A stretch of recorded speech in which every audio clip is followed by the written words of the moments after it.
नमस्कार, आप देख रहे हैं जेएस न्यूज भारत और मैं हूं आपके साथ मानवी ठाकुर। शुरुआत करते हैं आज की खास खबरों से। थोड़ी सी मंत्री जी, आपने कहा अवेलेबल हमला क्या है पूरा?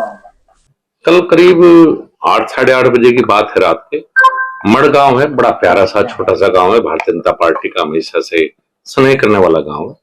तो वहां के प्रधान के घर पे कार्यक्रम था, तो हम पहुंचे।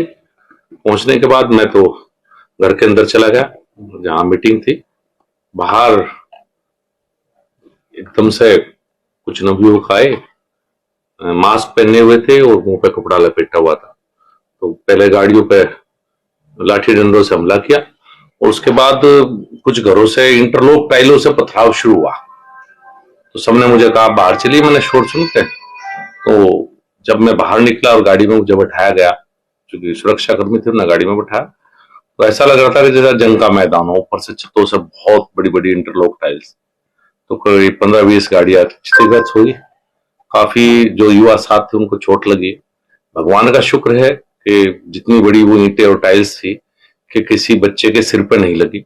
मैं तो इसे भगवान का ही आशीर्वाद कहूंगा कि किसी के हाथ में लगी, किसी के पैर में लगी। तो चोटें हैं लेकिन किसी की जान नहीं गई। जिस तरह से हमला था उसमें किसी की जान भी जा सकती थी, मेरी भी जा सकती थी या किसी और की जान जा सकती थी। तो ऐसा लगता है जैसे सुनियोजित पहले से ही, बिना किसी बात के, बिना किसी उसके, एक तरह से पहले से ही तय किया हो कि ये काम होना है। इस तरह की घटना थी।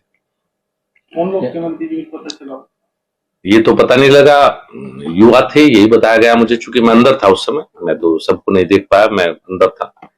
कुछ युवा थे। घरों की छत पे जो लोग थे वो तो दिखाई नहीं दिए क्योंकि रात का अंधेरा था और वहां पहले से ही बल्ब भी बंद कर दिए गए थे उस गली में, टोटली में। जैसे बाहर लाइटें, आजकल तो सब गाँव में लाइट है, तो पहले लाइटें बंद थी तो छत पे भी शायद ये दिखाई नहीं दे पाए कि कौन थे। बाकी जो कुछ वीडियो आई हैं उन्हीं के द्वारा मैंने भी देखा है कि कुछ नवयुवक थे और इस तरह से पहले से सब कुछ प्री प्लान था। ये ऐसे लगता है कि आने वाले चुनाव में संजीव बालियान की जीत दिख रही है, इस वजह से इस तरह का मामला आ रहा सामने। देखिए, राजनीतिक तो है ही, कोई व्यक्तिगत तो है नहीं। व्यक्तिगत चुनाव चल रहा है, व्यक्तिगत किसी से कुछ है नहीं। जो भी है ये हमला पूर्ण तरह से सुनियोजित है, पहले से तय करवाया गया था, सब प्री प्लान था। किसके घर की छत पे इंटरलॉक नहीं टाइल्स मिलेंगी? गाड़ियां भरी हुई हैं इंटरलॉक टाइल्स से, जो ऊपर से पथराव किया। विधायक, पूर्व विधायक विक्रम सैनी की गाड़ी पूरी तरह टूट गई। ईश्वर का आशीर्वाद है वो मेरी गाड़ी में बैठ गए। अगर वो अपनी गाड़ी में बैठते तो पता नहीं उस समय परिस्थितियों में क्या होता, जिस तरह के हालात उस समय पर वहां पैदा हुई, जो भगदड़ वहां थी। तो घरों की छत पर इंटरलॉक टाइल कभी नहीं होती। नई टाइल्स वो खरीद के पहले से ही घर की छत पर रखी गई थी। नई उम्र के लड़कों के हाथ में किताब होनी चाहिए थी, उनके हाथ में पढ़कर दे दी गई। देखिए, मैं जो आपने कहा, मैं भी इस बात से चिंतित हूं कि हमारे युवाओं को किसी न किसी बात पर दिग्भ्रमित किया जा रहा है और यही कारण है कि हमारी तरफ से अभी तक इसमें कोई रिपोर्ट दर्ज नहीं हुई है। चूंकि कोई भी युवा है, मैं नहीं चाहता कि उसके मुकदमों के द्वारा उसका वो हो सकता है किसी ने उनको भड़काया हो। वो पुलिस जांच का विषय है, पुलिस अपने आप करेगी। मेरी तरफ से कोई कार्रवाई के लिए पुलिस को नहीं कहा गया है, वो पुलिस जांच का विषय है। हाँ, ये जरूर मैं चाहूंगा कि पुलिस जांच करके जरूर निकाल ले कि इसके पीछे षड्यंत्रकारी कौन है।